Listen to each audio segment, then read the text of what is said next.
¿Cómo están, hermanos y amigos? Que Dios les bendiga. Es bueno estar juntos, es bueno compartir la palabra, es bueno orar, es bueno cantar al Señor. Y los primeros cristianos, los primeros creyentes o hombres de fe, se reunían por las casas en el templo para compartir la oración, para compartir las escrituras, para compartir la alabanza y el pasaje bíblico de las epístolas, tanto de Pedro, de Juan como de Pablo, se exhorta, se anima, se motiva para que los creyentes estén constantemente orando, alabando al Señor y recibiendo orientación acerca de lo que Dios desea en su palabra. Hoy vamos a hacer lo mismo y quiero invitarles para que usted abra su Biblia o la puede verificar a través del celular en Primera de Tesalonicenses capítulo 5, los versículos 9 al 11. Repito, Primera de Tesalonicenses capítulo 5, versículos 9 al 11. Dice así las Sagradas Escrituras: porque no nos ha puesto Dios para ira, sino para alcanzar salvación por medio de nuestro Señor Jesucristo, que murió por nosotros para que, ya sea que velemos o que durmamos, vivamos juntamente con Él. Por lo cual, anímense unos a otros, edifíquense unos a otros, así como lo hacen. Hoy vamos a hablar sobre la ira de Dios, la ira de Dios. Ese será nuestro tema en el día de hoy. Las Sagradas Escrituras nos muestran cómo Dios es santo. Isaías dice 3 veces santo, aludiendo a la esencia de Dios. El profeta y escritor canónico Moisés dice que Dios es celoso y que nadie puede ver a Dios porque aquel que intenta ver a Dios no vivirá, morirá por la sola presencia de Dios. El libro de Hebreos dice: horrenda cosa es caer en las manos del Dios vivo. El libro de Hebreos o la epístola a los Hebreos muestra cómo la obra de Jesús es más excelente que los sacrificios que hicieron los creyentes del Antiguo Testamento para acercarse a Dios. El sacrificio de Jesús es perfecto, uno solo y para siempre.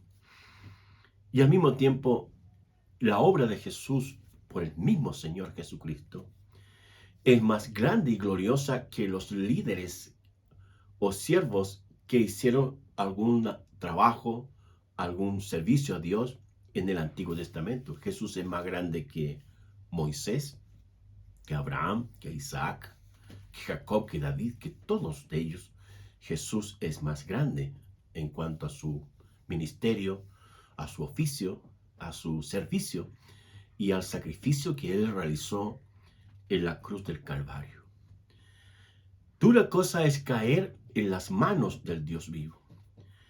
La ira de Dios viene a mostrar el carácter de Dios, un Dios santo, el juez justo de la humanidad.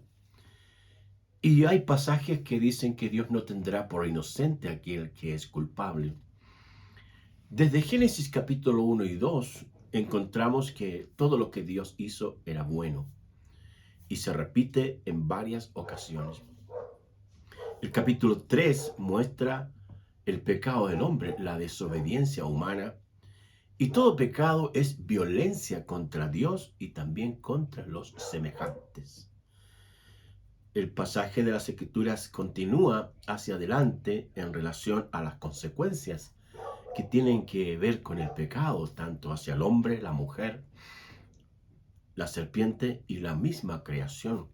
Pablo en Romanos 8 llega a decir que toda la creación está sujeta a maldición por causa del pecado del hombre. Estos pasajes que le estoy mencionando, muchos de ellos hablan de la ira de Dios. Y así como hubieron eventos, intervenciones del Dios Todopoderoso en cuanto a su bondad, en cuanto a su misericordia, en cuanto a su amor, también en la revelación primaria encontramos que el Dios Todopoderoso manifestó su ira cuando el pueblo de Dios históricamente se rebeló a Dios, dejó al Señor, y el Dios de la ira tuvo que intervenir, tuvo que castigar, tuvo que disciplinar, tuvo que redireccionar las cosas para dar a entender que el hombre no se puede burlar de Dios. Y todo lo que el hombre siembra, de una u otra manera, va a cosechar. A veces las personas, dentro de su análisis racional, molestia, culpan a Dios y dicen, ¿dónde estaba Dios que no intervino en esta situación? Pero mis queridos amigos y hermanos, las acciones del Señor también implican que usted y yo tenemos responsabilidades. Y la responsabilidad significa la respuesta a nuestros deberes. La respuesta a nuestros deberes. Hoy día mucha gente habla de los derechos humanos. Pero ¿quién habla de los deberes humanos? Las responsabilidades humanas. Y si miramos las Escrituras, en muchas secciones, Dios manda al hombre a hacer estas cosas, estas otras acciones, porque el Dios Todopoderoso es el creador del universo. Nosotros no somos dioses. Hay un solo Dios y no hay más. Y en ese sentido, el apóstol Pablo escribe esta epístola y habla sobre la ira de Dios. Va a ser tan tremendo ese hecho porque llegará el Señor en que vendrá a juzgar a la humanidad si realmente respondió a la salvación a través de nuestro Señor Jesucristo, si vivió conforme a los principios que el Señor estableció. Y en ese sentido, usted y yo somos responsables delante de Dios. Así que no hablemos tanto de derechos, sino de deberes. El deber de cada persona frente a la responsabilidad, frente a la revelación de la Escritura, frente a lo que Dios nos ha mostrado, lo que el Espíritu Santo nos ha entregado, y en ese sentido somos responsables delante del Señor. Ahora, el pasaje que acabamos de leer en 1 Tesalonicenses 5, 9 al 11, encontramos la expresión la ira de Dios, pero al mismo tiempo el apóstol Pablo, guiado por el Espíritu Santo, muestra tres respuestas para evitar la ira de Dios. La primera de ellas es la salvación de nuestro Señor Jesucristo. Fue el Señor Jesús quien vino a este mundo para morir por nuestros pecados y ser el Salvador de usted y yo. De todos aquellos, la Escritura dice que por cuanto todos pecaron, están destituidos de la gloria de Dios. Porque la paga del pecado es la muerte, mas el regalo de Dios es vida eterna en Cristo Jesús. El evangelista Mateo y Lucas también dice que Jesús, Él salvará a su pueblo de sus pecados. La misión de Jesús ha sido y aún está vigente esta instancia, esta verdad, este acto de Jesús de salvar a todas las personas por la muerte que Jesús pagó en la cruz del Calvario. Eso significa entonces que nosotros, usted y yo, podemos ser salvados, librados, puestos aparte para que la ira de Dios no caiga sobre nosotros. Por eso Pablo dice, porque no nos ha puesto Dios para ira. No nos ha puesto Dios para ira. Pablo se refiere a los creyentes, a la iglesia de Tesalónica, a los hermanos, aquellos que se han arrepentido, que han dejado las prácticas paganas a un lado, la idolatría, que han abandonado la inmoralidad sexual y que ahora viven en santidad en rectitud, en integridad y se esfuerzan para hacer la voluntad del Señor. Entonces, la salvación es un regalo de Dios, pero exige que el pecador se arrepienta. Exige que nosotros aprendamos a vivir en santidad y en rectitud.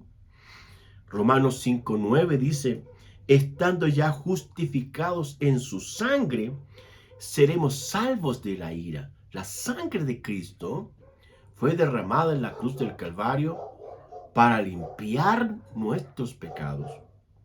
También en Efesios 5:6 dice, Dios derrama su ira cuando hay engaño y desobediencia. La desobediencia humana viene desde allá de Génesis capítulo 3 y se ha mantenido en forma constante, y en todos los seres humanos de una u otra forma somos desobedientes.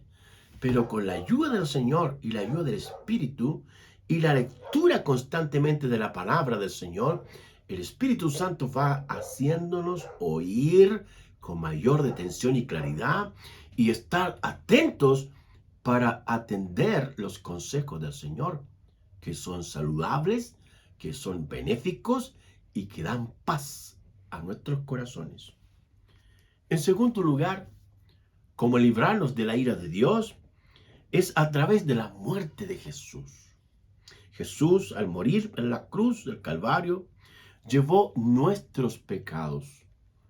El sacrificio de Jesús. Es cuando Juan el Bautista, al ver a Jesús, él dice, he aquí el Cordero de Dios que quita el pecado del mundo. Tuvo que tener una revelación especial, una claridad única del Señor, del Espíritu Santo en su vida, Juan el Bautista, que al ver a Jesús dice, este es el Cordero de Dios que quita el pecado del mundo. Qué tremendo, qué maravilloso, que a veces, por ahí un cantante decía, Jesucristo, ¿de qué ha servido tu sacrificio? El sacrificio de Jesús es totalmente perfecto, fue totalmente completo, exacto, de acuerdo a la voluntad de Dios. Pero también requiere y exige que el pecador cambie de dirección. Deje la maldad, deje el pecado, la mentira, el adulterio, el robo, el hurto, todas estas acciones que corrompen y destruyen la vida mental, emocional y física de las personas. Entonces, es Jesús el puente, el camino, el mediador. Y es el único mediador, no hay otro más. Cristo es el autor de eterna salvación para todos los que le obedecen. Quiero leer ese pasaje en Hebreos capítulo 5, donde el autor escribe palabras preciosas. Dice, y Cristo en los días de su carne, ofreciendo ruegos y súplicas con gran clamor y lágrimas, al que le podía librar de la muerte, fue oído a causa de su temor reverente. Y aunque era hijo, por lo que padeció, aprendió la obediencia, habiendo sido perfeccionado debido a ser autor de eterna salvación para todos los que le obedecen. Y fue declarado por Dios sumo sacerdote según el orden de Melquisedec. Qué interesante, Cristo ofreció ruegos y súplicas con gran clamor y lágrimas por usted, por mí, por todos nosotros, de modo que nosotros podamos entender que la obra del Señor es la obra más importante para toda la humanidad. El pecado del hombre trae muerte, pero la obra de nuestro Señor Jesucristo trae vida y vida y paz. Esa vida abundante que Jesús dijo que Él traería, que trajo para todos aquellos que le obedecen. Entonces, no es solamente recibir al Señor, nacer de nuevo, arrepentirnos, sino que ahora aprender a ser obedientes, aprender a ser receptivos, aprender a escuchar al Señor. Y eso con los años, en la medida que uno se va acercando cada vez más al Señor y congregándose en una iglesia cristiana donde se alaba, se honra, se escucha la palabra y en la casa se aprende a vivir en fe y a ser obedientes, no hay duda que el Señor nos tomará y nos llevará a su gloria. Y en tercer lugar, en cuanto a la respuesta a la ira de Dios, está en vivir con Jesús, vivir con el Señor.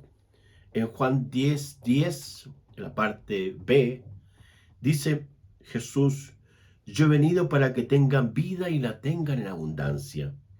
La vida del Señor, mis queridos amigos y hermanos, estar con el Señor es la experiencia, es la relación más hermosa, única y excepcional que usted y yo podemos tener.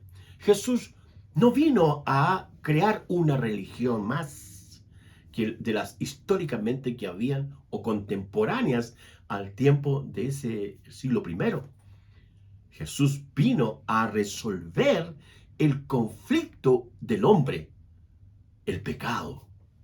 Por eso que Jesús dice, y claramente lo señala, los autores como Pablo, como Juan y Pedro, y escriben acerca de esto, que el Señor Jesús, el vivir para Él, el estar con Él, es una de las acciones más importantes y trascendentes de una persona, porque significa la salvación de su vida. Significa estar con el Señor. Significa atender al Señor.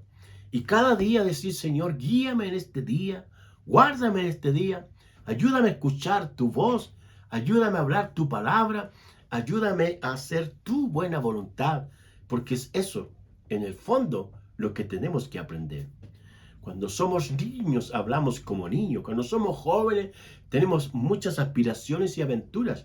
Pero en la medida que vamos conociendo al Señor, vamos aprendiendo a depender de Él cada día, sabiendo que su voluntad es lo mejor que podemos hacer.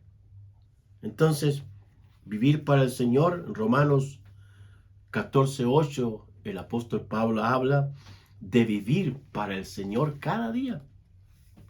En Juan 17:3 dice: conocer al Padre y conocer a Jesús. No es un conocimiento teórico abstracto, es una relación con el Señor. Cada vez que nos levantamos, abrimos nuestros ojos, decimos: Padre, Papito, te quiero, Papito, guíame, Señor, y ayúdame a vivir y a hacer tu voluntad. La ira de Dios será un momento donde el Dios Todopoderoso vendrá, el Señor mismo, a juzgar esta humanidad, pero usted y yo podemos esquivar, librarnos de esa ira venidera por la respuesta que el mismo pasaje de la Escritura nos da: la salvación de Jesús, la muerte de Jesús y la vida con Jesús. Vivamos para el Señor. Si vivimos para el Señor, vivimos, dice Pablo. Y si morimos para el Señor, morimos. En este momento estamos viviendo. Vivamos para el Señor. No escuche a veces comentarios que la gente hace: es que tú eres un religioso. No somos religiosos. No somos gente que se viste de una manera para aparentar piedad, sino que nuestro comportamiento, nuestro accionar, nuestra forma de responder y de pensar es de acuerdo a lo que el Señor ha dejado en su palabra. Él dice: en esto pensad, en todo lo puro, en todo lo bueno, en todo lo agradable. Si hay algo digno de honra y de gloria, en esto pensad. Porque Pablo también añade, dice: porque tenemos la mente de Cristo. Tener la mente de Cristo es examinar las cosas, es escuchar al Señor, es aprender a amarse a uno mismo, respetarnos a nosotros mismos, es aprender a estar con la esposa toda la vida, ser fiel a la esposa, decir la verdad a los hijos, orientar a nuestros hijos y envejecer físicamente con Jesús a nuestro lado. El Señor no envejece, somos nosotros los que nos envejecemos por nuestro cuerpo externo, pero el Señor tiene un cuerpo eterno, imperecedero, celestial, que es el cuerpo transformado que el Señor a usted y a mí nos dará. Queridos hermanos, Que el Dios Todopoderoso nos bendiga, nos ayude y nos guíe a hacer su buena voluntad. Oremos. Querido Señor, muchas gracias te damos por la salvación que nos has dado, por la morir por nuestros pecados y por la vida que cada día nos das. No es solamente una vida eterna, sino que la vida espiritual que tenemos junto a ti. Gracias, Señor. Bendícenos, ayúdanos, fortalécenos y guíanos en el camino de tu voluntad. Por Jesucristo nuestro Dios. Amén. Que Dios Todopoderoso les bendiga hoy y siempre.